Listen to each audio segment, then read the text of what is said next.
Michael Lynn. This is a video to accompany an article that I just wrote about the mordent and the various versions of that very basic ornament. I'm going to demonstrate some of the ways the mordent is used in 4 different pieces. But first I thought I would talk a little bit about it. As you can see in the article, if you have it in front of you, there are 4 names that are often used for the ornament. Mordent with an E, mordant with an A, pince, the French version, which Couperin would have used, or battement, which is the French version that Appoggiatura would have used. All 4 of those things are exactly the same. And as you can also see in the article, in the very first little chart I gave, different composers use different signs to mean that same thing. So it gets a little complicated when you pick up a piece of music and you see a sign and you're trying to figure out what it is, and usually the composer isn't nice enough to tell you what it means.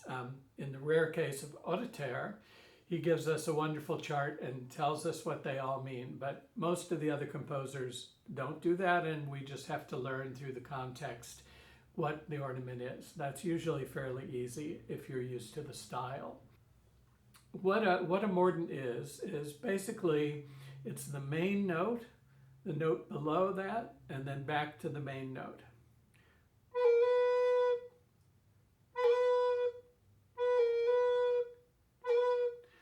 It can be at various speeds. Ideally, the speed of the ornament should be related to the character of the music that you're playing. So if you're playing something very lamenting or very sweet at a slow tempo, then you want that ornament to be on the slower side, whereas if you're playing a light, energetic piece, the ornament can be very, very quick. Quantz uses the word enlivening about the mordent, saying that it's used often to enliven a note. So it adds energy to the note. I think you'll be able to hear that in these various pieces. I've tried to pick things at different tempos and different characters, and hopefully you can hear a little bit of a difference in how those sound. There's sort of 2 types of battement or mordent that we use. One is what I just described, the most simple version, just the note below, back up to the note. That always happens on the beat. You don't play that before the beat. It's ba-da-dum, not ba-da-dum, ba-da-dum, right on the beat. The other way that we use that ornament, which is very common, is attached to a note that has a appoggiatura, an upward appoggiatura to the main note, or a porte-voix, as the French would have called it. So if the music says, so a porte-voix up from the B to the C, one can play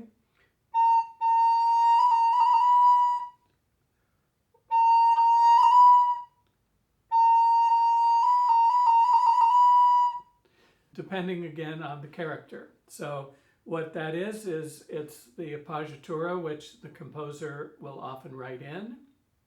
And then we add to that a battement that can be doubled up and go on for longer, especially if it's a really long note or a note that we want to kind of settle into. And again, hopefully you'll hear some of this in the examples that I'll be playing for you. The first musical example is from a wonderful long suite for 2 flutes or recorders by Jacques-Martin Appoggiatura. This was published in 1712, and Appoggiatura uses pretty much his whole vocabulary of ornaments in these pieces. They're very carefully notated. If you understand the ornaments, it's pretty clear what you're supposed to do. There's always some questions, but on the whole, it's pretty clear. I'm playing for you just the opening of the suite, which is the slow part it's sort of in a French overture style with a slow part and then a quick part. And the main ornaments that are included in this are the battement, the porte-voix or Appoggiatura, the tour de chant, which we'll talk about another time. It's a kind of a turn that has a little bit of a air space in it, and at least one other trill that ends with a turn. And hopefully you'll be able to hear these ornaments, and you'll hear that sometimes when there is a Appoggiatura on the long note, I also do the battement, even though Auditeur does not specifically write that into the music. He assumed that the player who knows the style, his style, would add that in the appropriate places, and he instructs people that they should be doing that in his treatise and also in the preface to his first book of suites. I'm playing that on alto recorder. I think that's the most suitable type of recorder for this piece, although it also works nicely on voice flute. On voice flute, you can play it in the original key. In this case, I'm playing it up a minor third, which is the standard transposition for recorder.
To thank my colleague Mark Edwards for playing harpsichord with me on 3 of these excerpts. It's wonderful to be able to do these with the harmony, because the way the ornaments feel is related to how they work with the harmony. For instance, the porte-voix, the whole idea is it's a dissonance and resolution in most cases.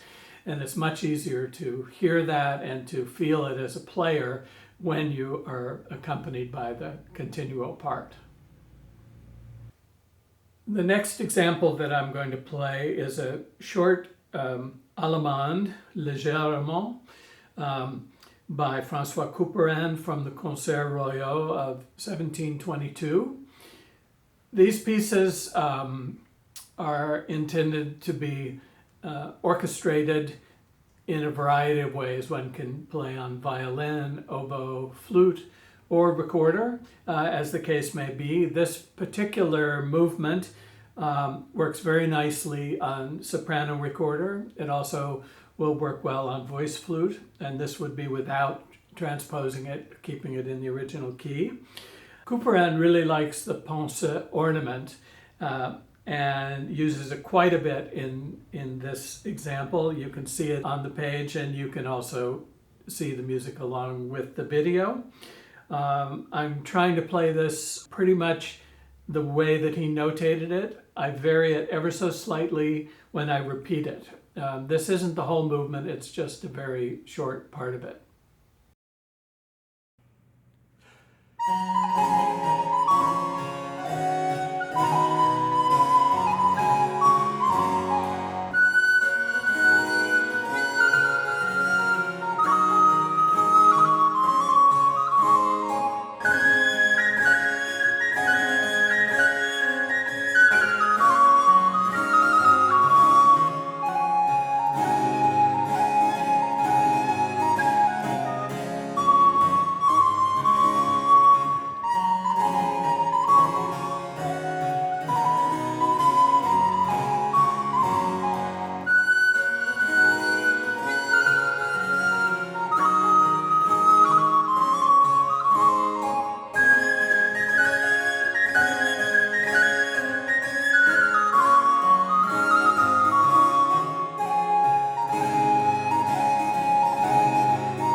The next example is by Charles Dupart. This is from a set of 6 suites that he wrote originally as keyboard pieces, highly ornamented, very carefully notated, and he provides a chart of these ornament signs at the beginning of his book. He also, though, makes a version of these for recorder and continuo, where the recorder is basically playing the top line of his keyboard part, and the continuo would make up the rest of the piece. Now, interestingly, in the keyboard version, as I mentioned, it's extensively ornamented. In the recorder version, there are virtually no ornaments. In this particular allemande that I've chosen, he wrote in, I believe, 2 trill signs in the entire movement, and there are no other ornaments. Clearly, a recorder player of the time who was proficient in the style and played in a good manner would ornament them quite a bit. And so I have basically made my own version of the ornaments. I also vary them ever so slightly on the repeats. I'm not trying to make the repeat version sound like a variation on the first version, but it has a little more inflection to it. I'm using an interesting recorder for this. This instrument is known as a 4th flute. It's a recorder in B flat rather than in C, so it's 1 whole step larger than a regular soprano recorder. Interestingly, we nowadays think of the Baroque recorder as being the soprano recorder and the alto recorder and maybe the voice flute.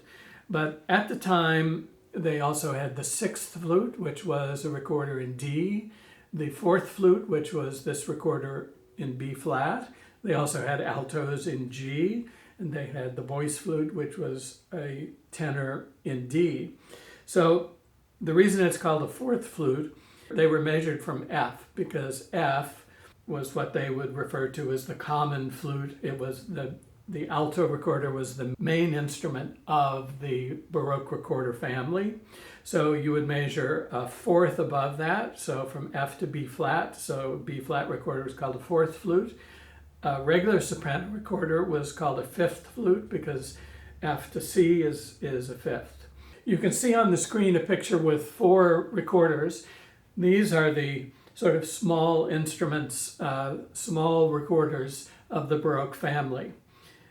The smallest one is, of course, the sopranino recorder in F, an octave higher than the alto. This particular one made by Jean-Luc Boudreau.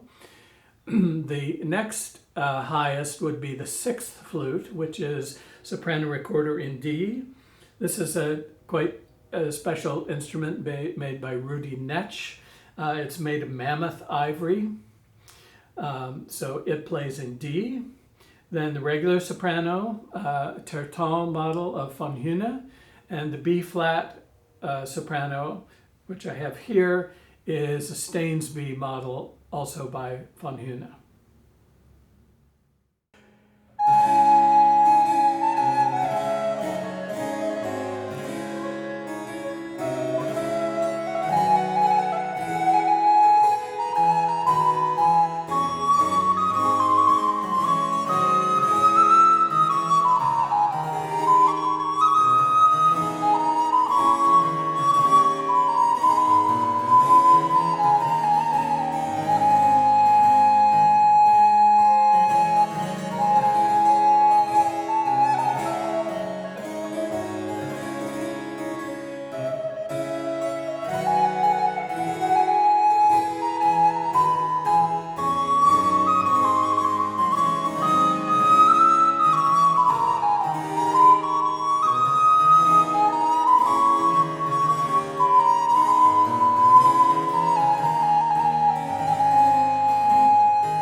final example is a sarabande marked très lentement, very slow, by Pierre Philidor. This was published in 1717.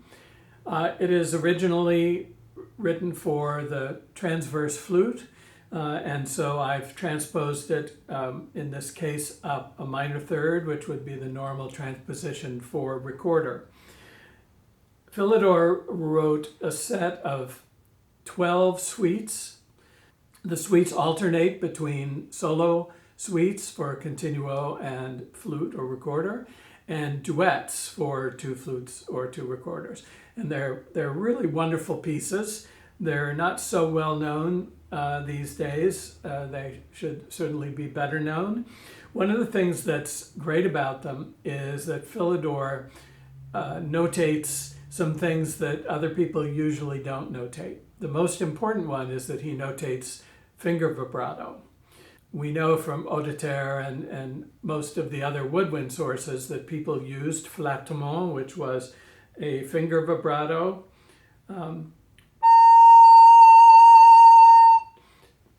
as the method of making a vibrato, at least in France and England, and certainly somewhat also in Germany. And Philidor is one of the rare instances where he actually says you should do it on this note. Auditer says you should do it on most long notes or other notes where you would like to do it. So he was kind of leaving it entirely up to the performer, but Philidor is really suggesting specific notes. There are only 2 of them notated in this particular movement, but it still is a nice thing. The other thing that he notates in some of his pieces are phrase marks. So he has little commas. The other composer of wind music who does that a lot is Blavet. And it's just nice to see where the Baroque composer really thinks the phrasing is. He also then uses trill, and he uses a battement, and he writes out Appoggiatura. So those are his main language of ornaments. This particular piece is quite beautiful, I think. We've tried both in the harpsichord and in the recorder to make good use of dynamics. Of course, he doesn't write dynamics, but this is sort of in a rondo style where the main theme is repeated over and over again. And we just found that changing the dynamic of that was both beautiful and musically effective.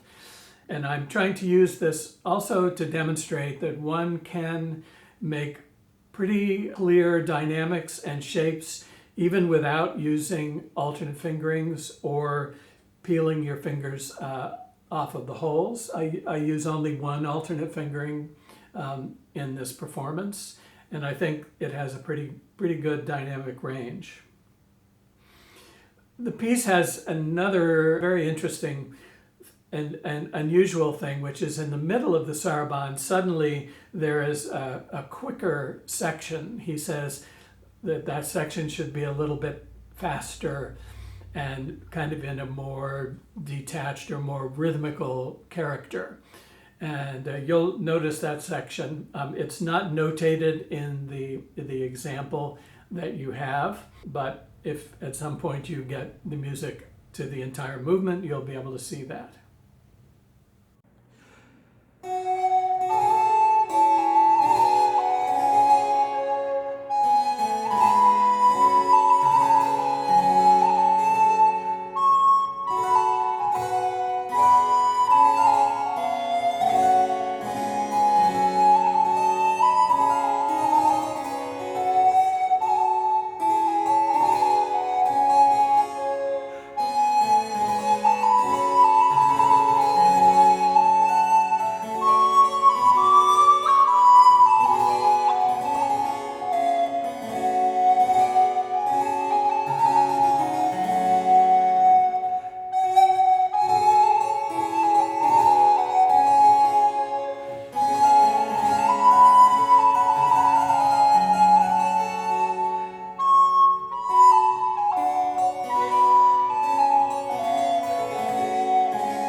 hope you enjoy this video. The next one that I'm planning to do, the next article and video, will be on flattement, or finger vibrato. This is both kind of a musical question, where do we put finger vibrato, since composers tend to not write it in the music, and technically, how do we play it, and how do we make it sound beautiful rather than silly?